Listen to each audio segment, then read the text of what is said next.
Et je crois, moi, dans la volonté politique. Je pense simplement qu'aujourd'hui, quand vous votez, c'est toujours la même politique. Pourquoi? Alors, quel regard l'entrepreneur jette sur les gilets jaunes? Les gilets jaunes, c'est assez simple, finalement. Il suffit de regarder l'infrastructure économique depuis 10 ans. Il y a un rapport qui est paru, qui n'est pas une officine mélenchoniste, qui est McKinsey. Oui, c'est loin d'être une officine mélenchoniste. Vous êtes d'accord? Ouais, c'est donc un non, cabinet. mais je préfère le dire. Il faut le dire pour tous les téléspectateurs, c'est un cabinet anglo-saxon américain assez libéral de conseil, effectivement, et d'analyse des entreprises et du monde économique. Et qui a fait une analyse sur 10 ans, et il a observé qu'en 10 ans, dans les pays de l'OCDE, il y avait eu 70% des ménages, ce qui représente 580 millions de personnes, qui avaient vu leurs revenus stagner ou baisser. Et que dans la décennie précédente, d'avant-crise, c'était seulement 10 millions de personnes.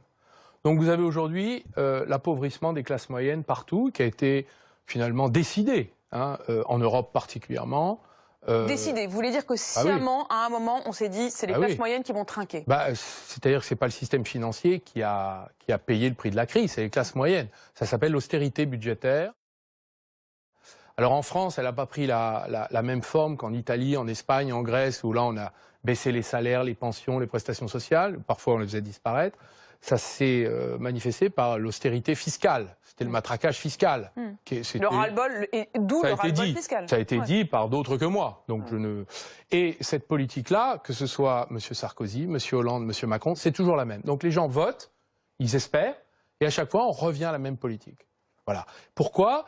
Parce que finalement, il n'y a pas de rupture avec les fondamentaux de l'Union européenne, qui a décidé de faire payer les conséquences de la crise, alors qu'ils n'ont aucune responsabilité dans cette crise, à la population. Pour vous, la révolte, du coup, la révolte au départ des Gilets jaunes, elle est presque vitale. C'est un élan vital parce qu'il y a un moment où ils sont asphyxiés. Pour vous. Écoutez, c'est une révolte mondiale des classes moyennes qui prend la forme d'un climat insurrectionnel dans notre pays, dont le pouvoir a la responsabilité quand même, il faut le dire.